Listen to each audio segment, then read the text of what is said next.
attorneys at law.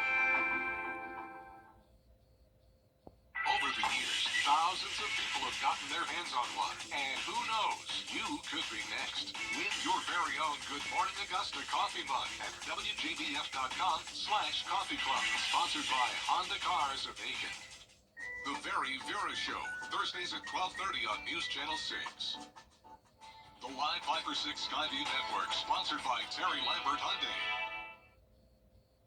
It's mostly dry, but we do have some scattered showers and storms impacting portions of the CSRA, along with some flooding concerns and some stronger storms possible this evening. I'll have all those details coming up. Right now on News Channel 6 and 5, an Augusta neighborhood cracking down on crime. What the sheriff's office is doing to help. Plus, preventing contraband cell phones in Georgia prisons. Why the Attorney General is requesting special permission for signal jammers. And getting more women involved in golf. How Club Car is working to make sure more ladies are on the links. As your News at 5 starts now. Live from Television Park, this is WJBF News Channel 6 at 5. Good evening, everyone. I'm Jenny Montgomery. I'm Brad Means. Thanks for joining us. We do appreciate it.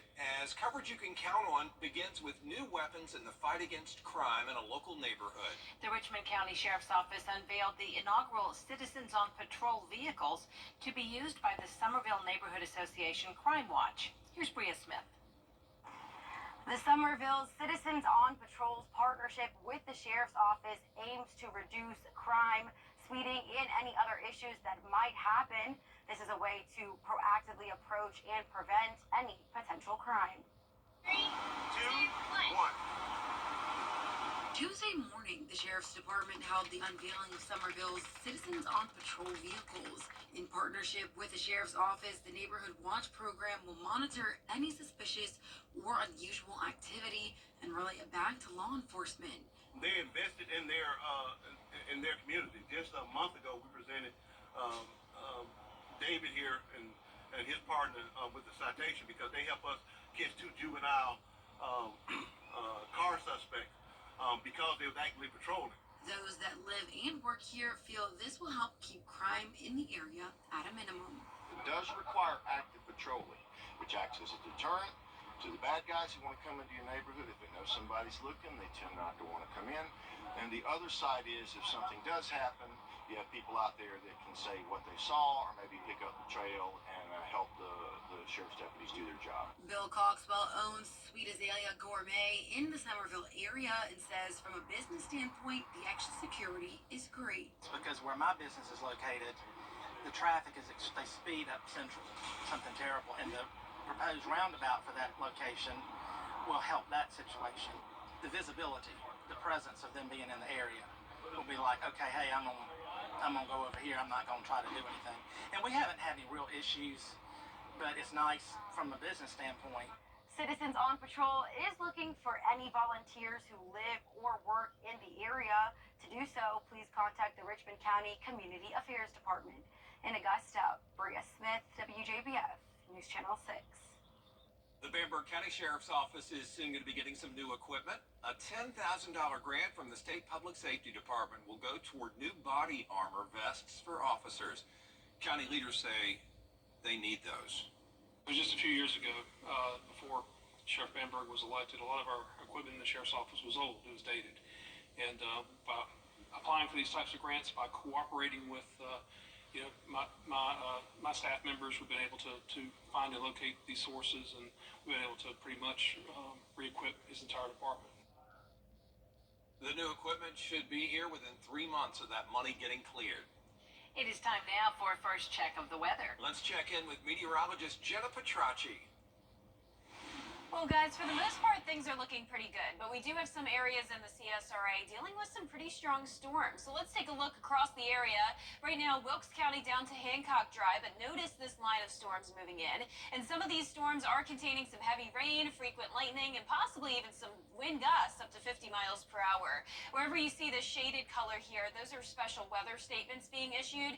So we don't have a threat of severe weather today, but as I mentioned, we do have the threat of those gusts up to 50. Notice in Saluda County, some brief heavy rainfall here right outside town. Most of the activity has weakened though, and a similar situation down in Allendale. Just a few moments ago, we did have an aerial flood advisory that has since expired, and notice it's mostly just some light showers now around Sycamore, Fairfax, Allendale actually dry now, and all of that heavy rain now outside of our viewing area.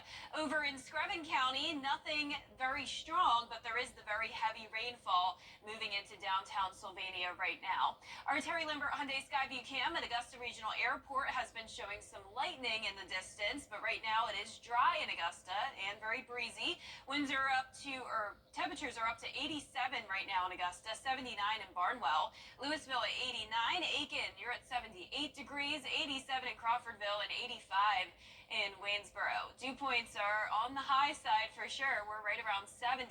So plenty of moisture around with the southerly flow coming in. Winds up to 14 miles per hour in Augusta, 10 in Aiken, and those gusts up to around 20.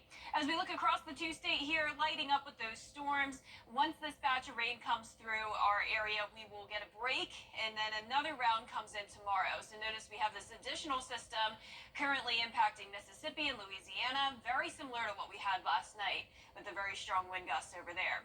For us, at 6 o'clock, we'll still be in those mid-80s. Chance of storms continues until 9 o'clock, upper 70s at that point, and then still a 40% chance of rain Wednesday and Thursday, heating up to that 90-degree mark, and then plenty of sunshine for Friday through the weekend. I'll have all the details on that coming up shortly, but back to you. All right, Jenna, thank you so much. An Augusta commissioner is taking a temporary leave of absence. District 4 Commissioner Alvin Mason is stepping aside due to back surgery. Commissioner Mason says the move is effective immediately. Commission seats can be vacant for a minimum of 4 to 6 weeks and up to 4 to 6 months. 2 people in Burke County in jail thanks to a brand new law in the Peach State. John Phillips and Charlie Daniel have been charged with involuntary manslaughter in the death of John Paul Cates. This is under the new Austin's law. That law brings felony charges for those who caused the death of another person by knowingly giving them things that have fentanyl in them. Governor Kemp signing that into law in April. Georgia Attorney General Chris Carr is asking the Federal Communications Commission to allow cell phone jamming devices in Georgia state prisons and local jails. The FCC banned cell phone jammers, but the Attorney General says contraband cell phones are being used to plan scams and violent attacks by inmates. State leaders say murders and drug activity are being orchestrated by inmates due to the cell phones, and jammers would limit or interrupt such activities. Yeah, they would allow the states then to have some of the technology that the federal government right now is using in federal prisons, including one of the federal prisons in Georgia. It would give us the ability to jam those cell phones now, technology that the federal government has. And as these phones have been smuggled in, if you can jam them and they don't work, you won't have folks smuggling cell phones in. This year, more than 5,000 cell phones have been confiscated. Well, in honor of World Women's Golf Day, a local business is hosting an event to get more women involved in the sport. Hannah Latier joining us live now from Jones Creek Practice Club with more. Hannah? Guys, about 200 women showed up today to practice their golf skills at the free event put on by Club Car's Women's Employees Network. They partnered with Jones Creek Practice Club, iHeartMedia Augusta, and Share's Sisters Only Club nonprofit to help teach the sport to women in the area. Women around the world are playing golf. There's a national movement to get ladies playing, social fellowshipping, enjoying the game, learning the game, removing barriers to the game. All of our events and opportunities are centered around that one central goal of supporting women and girls in our community. It's a spectacular opportunity for women to come together and not only learn about golf, but also femaileship. That's what I call it, femaileship. Participants were able to get a lesson from golf pros and then practice on the range. And with golf being such an important part of Augusta and its surrounding areas, pros think this is a great way to help people learn the game. I've been in the game for 30 plus years, and the entrance into the game is a tough entrance. So if you take you, for example, if you wanted to go and learn to play golf, where do you go? What do you do? You know, and there's this stigma attached to golf. So the idea, what we do and what we want to do is create this welcoming situation. Participants tell me the event helped grow not only their confidence in the sport, but the younger generations as well. My daughter's just turning 15, and I don't know that she would have come if it wasn't a women's event, because it can be a little bit intimidating sometimes to go to a lineup of men who have played for a long time. It's definitely good to get the younger kids out here too, to see that women can have a place in golf also. Okay, it's clear that I need a little bit more practice, but the event does go until 9 o'clock tonight, and there will be a reception from 6 to 8 o'clock for people to network, and all are welcome. Live in Evans, Hannah Latier, WJBF News Channel 6. Augusta leaders approving an emergency budget increase for 911. The trial of Hunter Biden is underway. We're going to have the latest after opening statements next. And we are in a summer-like weather pattern with the humidity very high. The temperature is also heating up and also scattered storms around. The weekend looks fantastic, though. All those details coming up. Welcome to Honda, the area's #1 Honda dealer.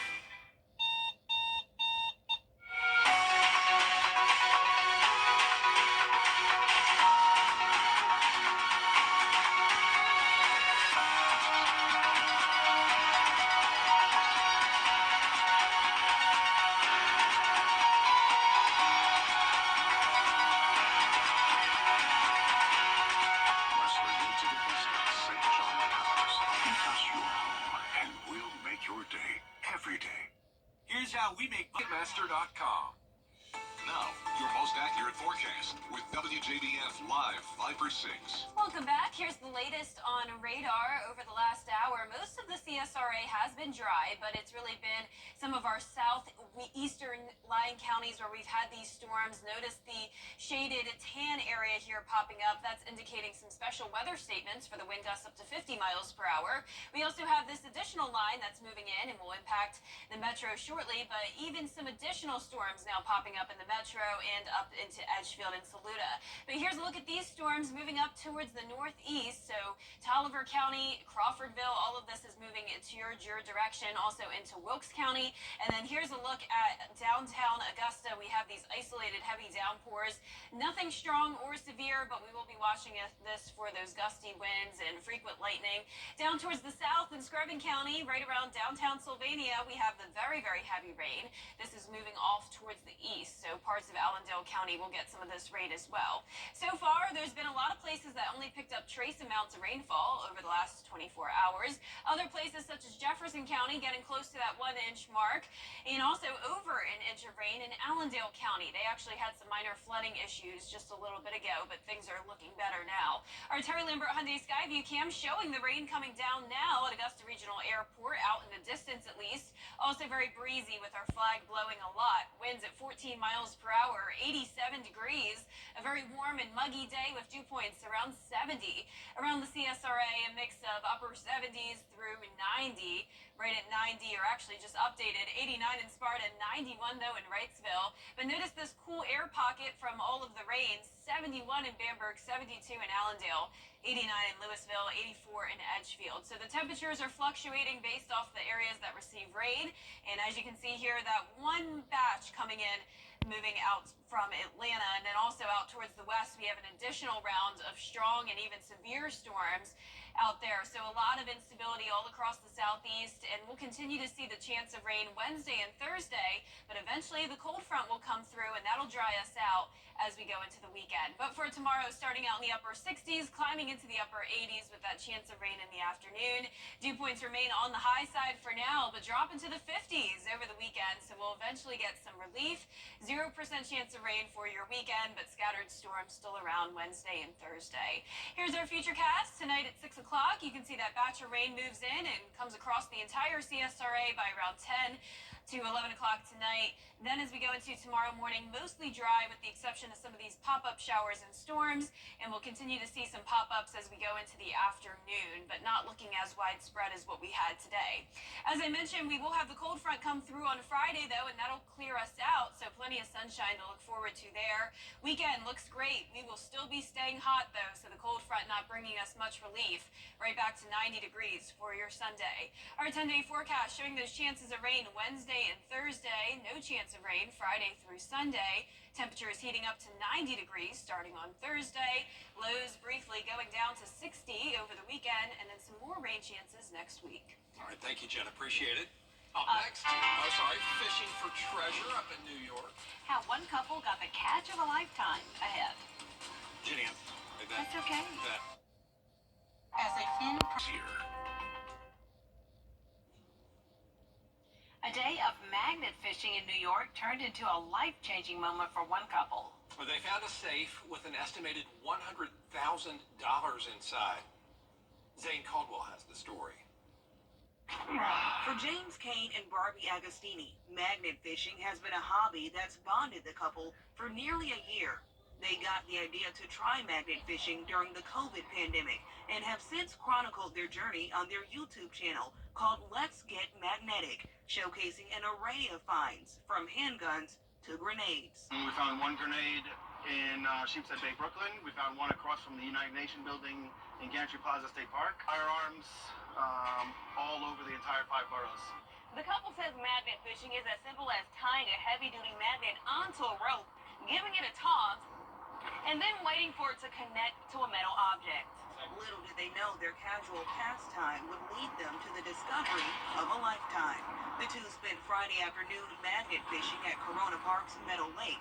After about 45 minutes of throwing the magnet back and forth into the water, Kane felt a heavy tug and managed to haul up an old, rusted safe from the murky depths. It wasn't the first time they found an old safe, and they assumed there would be nothing inside, which they were used to finding. It looked sealed, but I saw a hole in the bottom, so I started banging it on the floor, and I thought there was baggies in there where you would put, like, change or something like that. But what was revealed left the couple in disbelief. Agostini says she thought Kane was playing a prank on her when he told her there were stacks of dollar bills inside. It's like, no, it's not. No, it's not. It's not money. He's like, no, it really is. Until I saw it for myself and he peeled back the dollars and I saw the $100, that's when I finally believed him. I just gasped. The couple estimates that the stacks of cash, which were covered in sludge, are worth up to $100,000. They contacted NYPD, who told them they could keep the money since there was no serial number on the safe and no way to identify the owner. They're now planning to take the deteriorated money to the Bureau of Engraving and Printing in Washington, D.C. to start the process of currency redemption.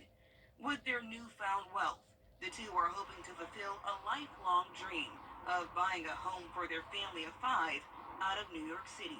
It's something that I didn't have growing up, and it's just a dream of mine. With this, hopefully, I can get there. Seems like you revealed a lot of information in that story. Yeah, I mean, just like, maybe keep your head down. Get the money. That's it for your news at 5. Stay with us as coverage of Indiana continues at 5:30. Details on a hot air balloon crash in Indiana that left 3 passengers injured when your news continues.